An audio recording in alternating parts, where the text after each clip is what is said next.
All right. Um, we're going to go ahead and start talking about the information that we really didn't get to cover in class. And part of it will be review and part of it will be new, such as the palate formation and the tongue formation. I am doing this from my home, so if you hear my little dogs bark, they may if somebody comes in or goes out. So anyway, I just wanted to warn you, just in case we get to going and there gets to be some barking going on. So, all right, so we are going to review just a little bit about the branchial arches. It's important that you remember these and that you remember what cartilage, muscle, and nerves are formed from each of the branchial arches. So the branchial arches, there are 6 U-shaped bars, and the outside tissue or the external tissue is ectoderm. Inside tissue is endoderm, and then there is a core of mesenchymal tissue. This is the core that, let me see if I can highlight. This is the core of tissue that is in the in-between areas. So if you remember the 3 tissues that we talked about last unit when we talked about the embryonic disc, and that there were 3 types of tissues that were there, and that was the ectoderm, endoderm, and mesoderm. Well, the mesenchymal core is just the mesoderm tissue that is just in between the 2, ecto and endoderm. And in this mesenchymal core is where you're going to find the formations of the muscles, the formations of the nerves or the blood vessels. So we have branchial arch number 1. The first branchial arch forms our mandibular processes. So it will form our lower jaw, our mandible, the lower lip, and that region. You'll see Meckel's cartilage come out of the first branchial arch. So at first, when our mandible is formed, it is formed out of Meckel's cartilage. And then as time goes by and the cartilage matures, then bone is formed. You're going to see the trigeminal nerve that is formed from the first branchial arch. This is the cranial nerve 5. So if you remember back in head and neck, you had a unit that was on nerves, and you learned their names and you learned their numbers. And so it's important to remember that which nerve comes out of each of these arches. And then the muscle that's going to be formed, the muscles that will be formed from the first branchial arch will be your muscles of mastication. Now, in the little purple box below, I have the respective branchial groove and the pharyngeal pouch. And what I've done is, if you will go to page 5 of your notes, you will notice that there's a little box at the bottom. Actually, there's 2 boxes. One says the branchial groove and membrane formation, and then the other one says the pharyngeal pouch formation. All I've done is I've pooled the information and put it with the respective branchial arch that we're talking about. So for the first pharyngeal pouch, you'll notice that the auditory nerve tubes are formed from it. And so the branchial groove will give rise to the tympanic membrane. And this is all related to the first branchial arch. I thought that I would put a picture in here. Your book has a good picture as well, but to allow you to see, where the pouches are in respect to their branchial arches. So let me show you.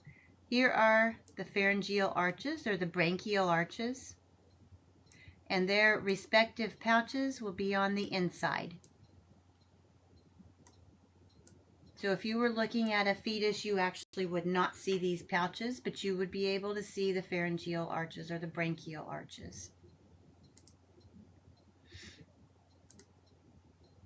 All right, so branchial arch number 2 This is our hyoid arch, the arch that forms our hyoid. The cartilage that you're going to see is going to be Reichert cartilage. This cartilage is going to form the stape, the styloid process, and portions of the hyoid. So the stape is just our ear, and then the styloid process is going to be our temporal bone, the petrous portion of it. We'll also see the facial nerve arise from the branchial arch, and this is cranial nerve 7. The muscles that are associated with the branchial arch 2 are the muscles of facial expression. These are going to originate in this branchial arch. Remember, ectoderm is going to be the tissue on the outside, endoderm is going to be on the inside. The respective pharyngeal pouch for the second branchial arch will give rise to the palatine tonsils, and its function is to develop lymphocytes. Notice that there is not a branchial groove listed, and if you go back to your page 5 in your notes where it says the branchial groove and membrane formation, you'll notice that really the only important branchial groove that is listed is the first one. The other 4, they're only temporary structures, and they really don't play a part in head and neck development. Then we have branchial arch 3. The cartilage that is associated with branchial arch 3 is an unnamed cartilage. So this cartilage will form portions of the hyoid bone as well as the branchial arch 2 portions. It will form the greater cornu and the lower portion of the body of the hyoid bone. Your muscle that is associated with branchial arch 3 is the pharyngeal muscle, and then we have the glossopharyngeal nerve that will be associated or will be formed from branchial arch 3. This is cranial nerve 9. So we have cranial nerve 5 with 1, cranial nerve 7 with 2, and cranial nerve 9 with 3. The vessels that you're going to see come out of branchial arch 3 will be your common carotid arteries, and these are the arteries that will supply the neck, the face, and the brain with blood. The respective pharyngeal pouch for the 3rd and the 4th arches will give rise to the thymus gland and the parathyroid gland. The thymus gland is going to be located down behind the breastbone in between the two lungs, and it is part of our immune system as well. The parathyroid gland is located behind the thyroid gland. Remember, when we do an external inspection, oral inspection, we test the thyroid, so we see if it will click back and forth, and the parathyroid will sit behind it, and there's 4 little glands associated with that parathyroid gland. So branchial arches 4 through 6, you're going to see the laryngeal cartilages that come out of these arches. You're going to see the muscles of the larynx and pharynx, as well as the vagus nerve. And then you will see in your notes that the 5th branchial arch is either really small or it's absent. So they combine these arches together. And I just included this little picture here in the side. I really liked it. I did not have it last year, but you can see the maxillary processes. The maxillary processes beginning to bud off of the mandibular processes. The mandibular processes are almost fused together. And then you can see the branchial arch 2, branchial arch 3, 4. You can see the heart and the liver.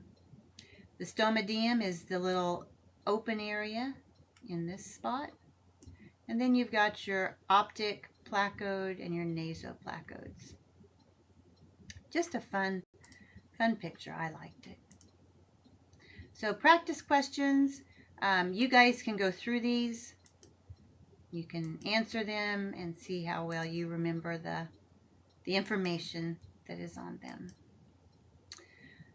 The pharyngeal pouches we've already talked about these. These are located, I located them within your branchial arch slides.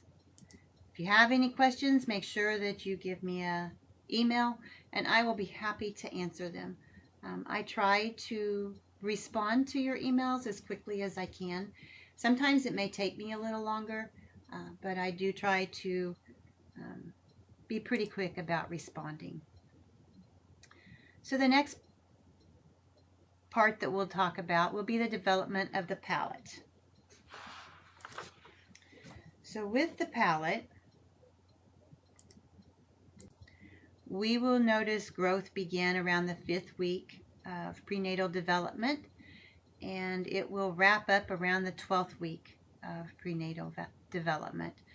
There are 2 parts to the palate. There's the primary palate and the secondary palate. The primary palate is located up underneath your central incisors and your lateral incisors, and it includes the incisive papilla. And then you have 2 secondary palates that form on the maxillary processes. And we'll talk about that here as we move forward. So the palate, the primary palate sits right behind your front teeth, your 2 front teeth, your 2 central incisors. It develops into the floor of the nasal pits and the septum. So if you look at your book on page 47, it will kind of give you a good description of where the nasal septum is and how the palate will come together and form. The secondary palate is made up of 2, which are bilateral maxillary, formed on the maxillary processes. There will be 2 palatal shelves, and the way that they are formed, they will grow down vertically at first.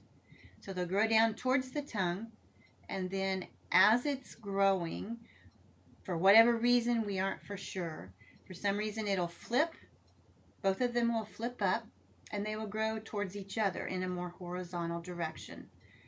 At the end of this growth, they will both fuse, and this will be our secondary palate. So it gives rise to the posterior 2/3 of the hard palate, the soft palate, and its uvula. So remember, the secondary palate will give rise to both the hard and the soft palate and the uvula of the soft palate. And this is a good little picture in the side, if you can see it. Okay, so once you have your primary palate and your secondary palate, then they have to fuse together to create a solid floor for the nasal cavity as well as sealing for your palate, or for your mouth, your oral cavity.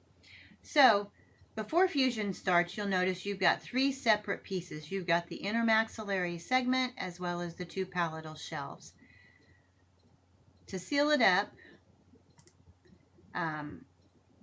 it will start fusing with the primary palate, and then it will move from the anterior to the posterior. And once the primary palate is fused with the secondary palate, then it will fuse the 2 secondary palate shelves together until you have a complete separation of the oral cavity and the nasal cavity. The final step in the fusion is called apoptosis. Apoptosis. I think that's how it's said. I'm not sure, but it looks like that.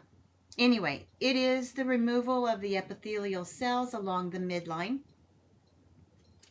and it occurs by enzymatic processing. So what happens is that there's enzymes that are released that will cause the epithelial cells to self-destruct, and it will be replaced with a connective tissue that will grow through the midline, and it will complete the fusion. So once you have completed the fusion, the palate should be sealed up. And this is where we get our the palatine raphe, the median palatine raphe. So when we do an intraoral examination and you feel for tori along the palate, this is where you're going to find it oftentimes. Tori is not connective tissue, it's just a growth of bone. but that median palatine raphe is the connective tissue, the seal up of the palate, the two palatal shelves. So what happens if fusion doesn't take place properly? We have cleft palate. So you will notice with cleft palate that the right and the left processes do not fuse. It could even go up as far as the primary palate as well, not fusing in with the secondary palate. So the clefts could be possibly unilateral or they could be bilateral. They can usually occur in a combination with cleft lip. And then we have the, let's see. So we have the cleft palate, and clefting can occur with just the soft palate.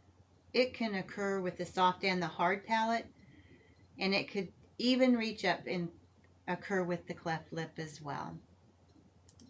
Your book has some good pictures on page 48. It shows pictures of clefting, and it talks a little bit about the different types of clefts that are out there.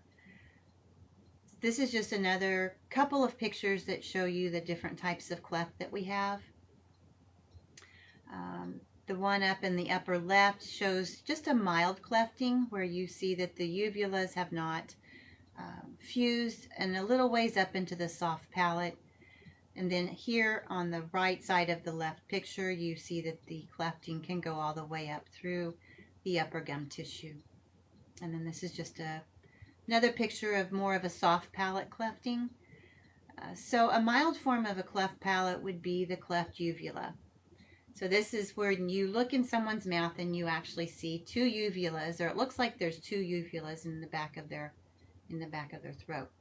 I have seen this. This is not real common, but I have seen it. And we have actually had a student, probably 2 different years, that have had this as well. And it allowed students to actually get a chance to see what it actually looked like when they looked inside their patient's mouth. So a mild form of cleft palate is the cleft uvula, just a soft tissue, soft palate clefting. This would be more of an extreme clefting. This here in the picture on the left, you will notice that the medial nasal processes did not fuse properly. So we have a clefting up through the nose, through the lip, and then it looks like there's clefting in the palate as well. And then on the picture on the right, it shows you the different clefts that I talked about, which would be your soft tissue or your soft palate clefting, your mild form. Then you've got the unilateral here in C. You'll notice that it just goes up one side. And then the bilateral, which includes primary palate and secondary palates not fusing at all.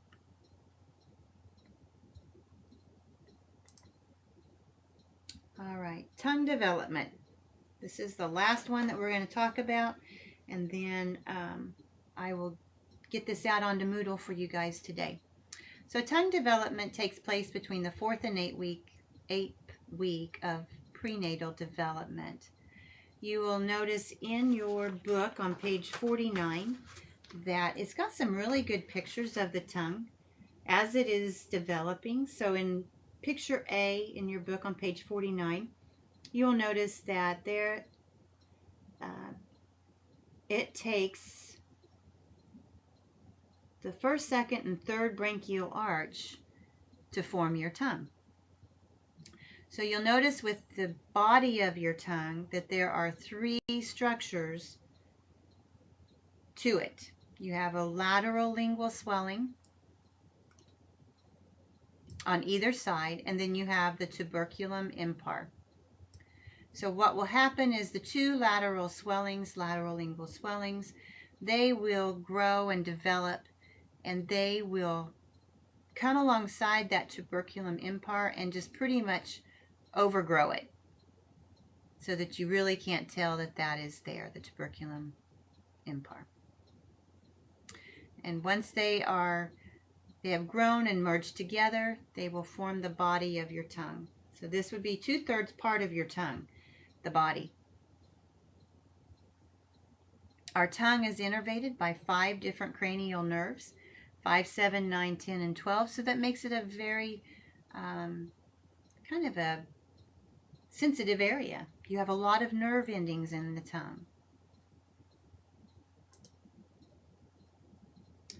You also have the base of the tongue. The base of the tongue is formed by two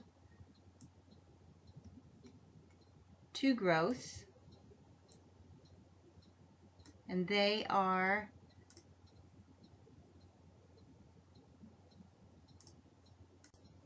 the 2 copulas. So if you look on your book, on page 49, you will notice that right behind, it's in picture B, right behind the tuberculum impar, there is the copula.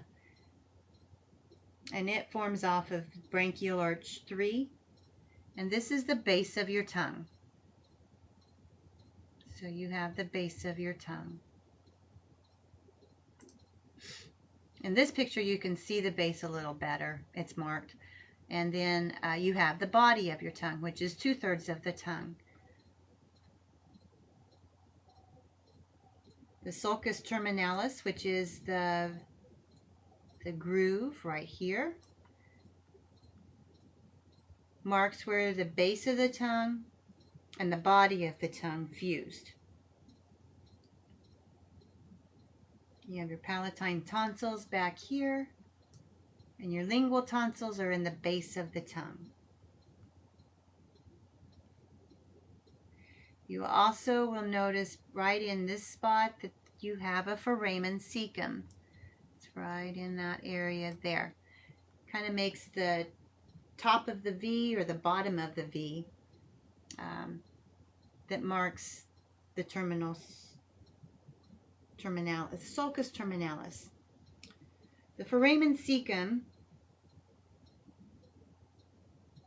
is the beginning of the thyroglossal duct. The thyroglossal duct is the beginning of the thyroid. Actually, I'm going to take that back. The duct is what attaches the thyroid to the tongue. Until the thyroid has migrated down your throat far enough to the front of the throat, and once the thyroid attaches itself, the duct will eventually disappear. But it is attached at the foramen cecum. This is the thyroglossal duct. Okay. And then we have the V-shaped groove that marks the border between the base of the tongue and the body. You have the filiform papilla, the circumvallate papilla. You also have the fungiform. We talked about those in head and neck, so that should all be relatively a review. You can look at this picture of the tongue on page 16 in your book as well.